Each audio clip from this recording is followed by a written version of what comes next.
Grabe guys, unang-una pa lang, swerte agad ang Capricorn, no? So, swerte agad yung energy na para sa inyo. So, invite the magic in your life, invite the good fortune in your life, mga kapiksi. Mag-affirm kayo, no? That's how you invite good fortune or swerte sa buhay nyo. And also be generous, mga kapiksi. Kailangan generous din kayo sa paggastos nyo, generous din kayo sa paglalabas ng pera in a good way, mga kapiksi. Hindi ibig sabihin generous na gastos na lang ng gastos ng walang kapararahan.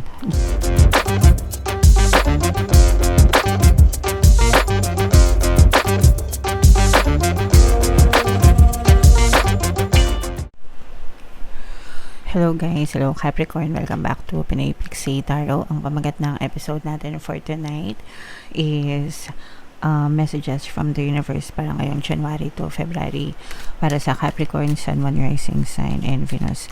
Unahin natin tong deck na to guys. Kung ano lang yung makaresonate sa inyo guys, take that message kasi yun yung hindi lahat mag-resonate sa inyo. So, grabe guys, unang-una pa lang, swerte agad Capricorn, no? So, swerte agad yung energy na para sa inyo. So, invite the magic in your life, invite the good fortune in your life, mga kapiksi. Mag-affirm kayo, no? That's how you invite good fortune or swerte sa buhay nyo. And also be generous, mga kapiksi. Kailangan generous din kayo sa paggastos nyo, generous din kayo sa paglalabas ng pera in a good way, mga kapiksi. Hindi ibig sabihin generous na gastos na lang ng gastos ng walang kapararahan. Generous in a good way, mga kapiksi, especially pagdating sa pagtulong sa kapwa guys. So when it comes to money or swerte guys, ang favorite na affirmation ko is swerte ako, swerte ako, swerte ako, swerte ako sa lahat ng aspeto ng buhay ko. And nandun din yan guys dun sa ating mga pampaswerte na subliminals, lahat yon naka-embed yung affirmations na yon. Kaya kapag pinapakinggan nyo yung mga pampaswerte natin, talagang mararamdaman nyo yung swerte sa buhay nyo, mga kapiksi. Okay? So, i-main-main nyo na to guys, itong swerte na to. Good luck, good fortune, Capricorn. Another message for you guys. Illusion guys, no? Embrace the truth. Eto guys, anong truth, anong totoo yung tinatanggap mo sa buhay mo. Kasi kung ano yung pinapaniwalaan mong totoo, whether positive yan or negative, yun yung mapupush out sa physical reality mo. Kasi yun yung pinaniniwalaan mo. So kung naniniwala ka, swerte ka, swerte ka. Kung naniniwala kang malas ka, malas ka. Okay? So it depends on the truth that you are accepting. Depende sa totoo na tinatanggap mo. So, whether it's positive or negative, guys. Kaya dapat, ang yakapin nyo lang sa buhay nyo or ang tanggapin nyo lang na totoo is yung mga positive, syempre. Pag negative, i-revise nyo, guys. No? Baligtarin nyo hanggang sa tuluyan nyo siyang matanggap, mga kapiksi. Okay? Alright. So, yan. Imay-imay nyo na yan. Ito. So, ano pa yung mga totoong tinatanggap mo? Yung sinasabi ko sa inyo, yes, no? Yes, mayaman ako. Yes, uunlad ako. Yes, aasenso ako, no? So, anong yes mo sa buhay mo, Capricorn? Comment mo na sa comment section, guys. Another message for you, guys. Ito naman, paalala, no? Kung mayroong mga bata sa paligid nyo, kung may mga anak kayo, pamangkin, kapatid, mga inaanak, ganyan, make sure na you play a very crucial role as an adult, guys, sa mga bata, no? Especially yung edad nila na 0 to 7 years old, guys. Very critical, nasa critical stage sila ng development, mga kapiksi. Ibig sabihin, ano lang yan, download lang yan ng download. Wala pa yung natatandaan, wala pa yung mga muwang, mga kapiksi, okay?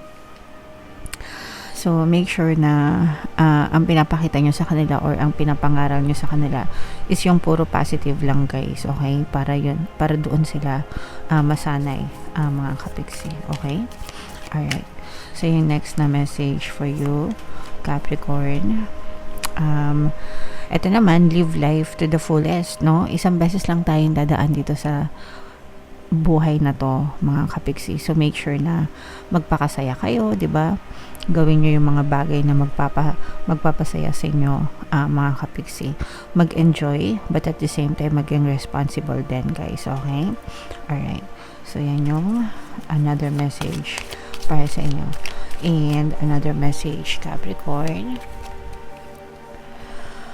Learn from those who inspire you, mga kapiksi. Sinong nagiging inspirasyon mo sa buhay? So meron tayo kanya-kanyang mga inspirasyon, di ba? Pwedeng mga sikat na celebrities or pwedeng mga bahagi lang ng buhay natin, like yung parents natin, di ba? Sila yung nagsisilbing inspirasyon, sila din yung magsisilbing gabay natin. So kung ano yung mga magaganda, mga best practices nila, guys, na pwede nyong i-acquire din sa buhay nyo, para alam nyo yun, ma-experience nyo rin kung ano yung magaganda sa buhay nila na na-experience nila, mga kapiksi. So, ikaw guys, sino ba ang inspirasyon nyo? Comment down below, mga kapiksi. So, yung mga common na inspirasyon natin, yung mga nagiging successful na tao, di ba? Usually, yun yung mga nagiging inspirasyon natin from yung mga tinatawag na from rags to riches, from zero to hero, no? Masarap sila maging inspirasyon kasi nakikita natin na kung kaya nila sa pamamagitan ng pagsisikap at pagtsatsaga nila, kaya din natin, mga kapiksi. Okay? Alright. So, ikaw, kapiksi, sino bang inspirasyon mo sa buhay? Comment mo na sa baba, guys. Okay? And another message, Capricorn. Ito naman, guys, blaze your own trail, love yourself, no, and mahalin mo din yung sarili mo and what you do, and hindi mo rin kailangan mag-pretend na ibang tao para mahalin ka ng ibang tao, no. Minsan kasi kunwari sa school, para magustuhan tayo ng mga so-called friends natin, parang ginagaya natin sila, pero hindi naman talaga ganun yung personality natin, di ba? So, kunwari, may mga pa-social kang friends, gusto mo maging in din, gusto mo maging kagaya nila kahit hindi mo naman kaya or kahit hindi naman talaga ikaw yun, nagpapa-social ka rin para masabi na in ka or para makabilang ka dun sa group na yun. So, there's nothing wrong with that, but magiging tiring yan, guys, kasi hindi ka naman ganun, no? So, parang marirealize mo rin na ba't ko ba ito ginagawa, hindi naman ako ganito. So kasi hindi ka masaya. So do what you love and mahalin mo yung sarili mo, and people will be naturally attracted to you dahil dun sa personality mo. And mas masarap na mahalin ka ng ibang tao sa kung ano ka kesa dun sa nagpapanggap na sino ka. Okay? Alright. So, yeah.